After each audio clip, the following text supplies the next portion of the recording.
আসসালামু আলাইকুম। আমি কিছু গত 24 ঘন্টায় দেশের রাজনীতিতে যা ঘটছে সেই কয়েকটা ঘটনা আপনাদেরকে একটু সুতোয় গাঁথার জন্য অনুরোধ করব, এবং দুই দুই যদি চার মিলাতে পারেন আপনারা একটু মিলানোর চেষ্টা করবেন। আপনারা খেয়াল করে দেখেন, প্রথমে আসেন ছাত্র দলের কথায়। ছাত্রদল 3টা দাবিতে ইলেকশন কমিশনে গিয়ে গতকালকে অবস্থান নিয়েছিল। অবস্থান নেওয়ার পরে সেখানে আবার বিএনপির এই মহাসচিব মির্জা ফখরুল ইসলাম আলমগীর গেছেন। যাওয়ার পরে কি হলো, তাদের 3 দাবির মধ্যে ওই যে ব্যালট পেপার, পোস্টাল ব্যালট নিয়ে যে কেলেঙ্কারিটা ইসি করছে, এইটা তাদের দাবি আছে। আর হ্যাঁ, মানে কিন্তু আড়ালে অন্য কাহিনী আছে, আমি সেটা যাচ্ছি আপনাদেরকে। ছাত্রদলও পরে বললো যে না, সবকিছু মোটামুটি ঠিক আছে, অসুবিধা নেই। আজকে কি আবার ইসিতে অবস্থান নিচ্ছে না, আবার তো এখানে অবস্থান দাঁড়ছে। এমনি এমনি কি প্রেশার, এটা বোঝেন না আপনারা? বোঝেন তো যে তারেক রহমানের দ্বৈত নাগরিকত্ব নিয়ে রাস্তার মধ্যে হাউকাউ শুরু করছে ইসলামী ছাত্র শিবির, আরো হ্যানতেন। ছাত্রদল অবস্থান নিচ্ছে যে এখানে একটা শেল্টার দিয়ে রাখা আর কি, মানে একটা ব্যাকআপ, একটা প্রেশার তৈরি করা। এবার আসলে 3টা পার্টি নিয়ে 3 পক্ষ, 3 পক্ষের গোড়া এক, রসুনের কয়েকটা।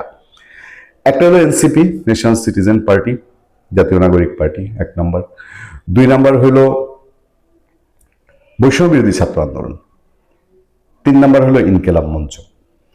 এনসিপি কি করছে? এনসিপির এই যে তাদের নির্বাচনী মুখপাত্র আসিফ মাহমুদ সজীব ভুঁইয়া, সে অলরেডি তো ডিক্লেয়ার করছে যে ইলেকশনে তাদের দল যাবে কি যাবে না এটা তারা আবার বিবেচনা করবে, মানে ইলেকশনে নাও যাইতে পারে।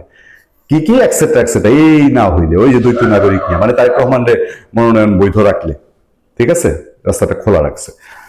আরো টুকটাক এই সেই দাবি ইলেকশন কমিশন, তো এরা আরো আগে থেকেই চিল্লায়, 6 মাস আগে থেকে ইলেকশন কমিশন নিরপেক্ষ না।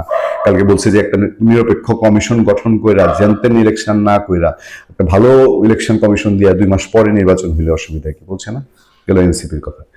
বৈষম্য বিরোধী ছাত্র আন্দোলন দেখেন আগামী 24 ঘন্টায় তাদের রূপটা কি দেখায়, কি করছে। তাদের এই যে ফেসবুক পোস্টটা দেখেন, সেখানে তারা বলছে আগামী 24 ঘন্টার মধ্যে এই যে দ্বৈত নাগরিক হ্যানত্যান এই বক্কর চক্কর নিয়ে যদি সমাধান না হয়, তাহলে তারা দেশ অচল করে দেওয়ার মতন কঠোর আন্দোলনে যাবে। গেল না 2টা। 3 নম্বর কি রইল? ইনকেলাব মঞ্চ। আগামী 24 থেকে 72 ঘন্টার মধ্যে এই ইনকেলাব মঞ্চ যদি ঢাকা শহরে 1 লাখ লোকের সমাবেশের ডাক দেয়, আমি অবাক হব না। আড়ালে অন্য কিছু থাকবে। মাঝে একবার বলে বসছিল না যে হাদি হত্যার বিচার না হইলে কিসের নির্বাচন, বলছিল কিনা মনে আছে? এবার আসেন আরেকটু উপর দিকে যাই, ইসলামী ছাত্র শিবির আজকে বক্তৃতা দিচ্ছে, ঝাইরা ফেলছে বক্তৃতা দিয়ে। তারা বলছে ছাত্রদল ইলেকশন কমিশনে গিয়ে মব তৈরি করতেছে, মব করে ইলেকশন বানচালের চেষ্টা করতেছে, এবং ছাত্রদলের যা ইচ্ছা তাই বলছে যে এগুলো ছাত্র সমাজ মাইনা নিবে না। এমন নাকি কর্মসূচি দিবে যে কর্মসূচিতে সারা দেশ অচল হয়ে যাবে, সরকারি দেশ চালাইতে পারবে না। দেখেন বলছে কিনা। কর্মসূচি দিব, দেশ চালাতে আপনাদের হেমফেমজ হয়ে যাবে, এবং ইন্টারিম গভর্নমেন্ট যদি আপনারা সতর্ক না হয়। তাহলে কি কি ঘটলো? এক হলো ছাত্রদল আছে ইলেকশন কমিশন দখলের পায় তারা নিয়ে ওইখানে অবস্থান করছে। তারপরে এনসিপি বলতেছে নির্বাচনে থাকতেও পারি, নাও থাকতে পারি। বৈষম্য বিরোধী ছাত্র আন্দোলন বলছে দেশ অচল করে দেওয়ার মতন কর্মসূচি দিবে। তারপরে তলোয়ারের শান দিচ্ছে হচ্ছে আপনার ইনকেলাব মঞ্চ। এই সব মিলায় তারপরে আরো উপরের দিকে তো ধরেন বিএনপি জামাতের অভিযোগ, টানা অভিযোগ আছে। আপনি কি নিজে আত্মবিশ্বাসী হবেন যে ইলেকশনটা নিয়ে খেলাধুলা চলছে না, মানে ইলেকশনটা না হওয়ার দিকে আছে কিনা?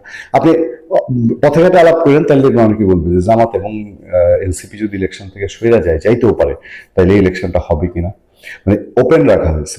গেছে এনসিপির নাহিদ ইসলাম এবং আসিফ মাহমুদ সজীব ভুঁইয়া প্রধান উপদেষ্টার সাথে দেখা করতে। আমি জানি না পত্রপত্রিকার বাইরে তারা যে ব্রিফ করবে, এটা তো ভেতরে আলাপের সাথে তার সবটা প্রকাশ করবে না। ভেতরে ভেতরে এমন কোনো মন্ত্র পায়ে আসছে কিনা যেটা আজকে না হলেও সপ্তাহখানেকের মধ্যে আপনারা টের পাবেন।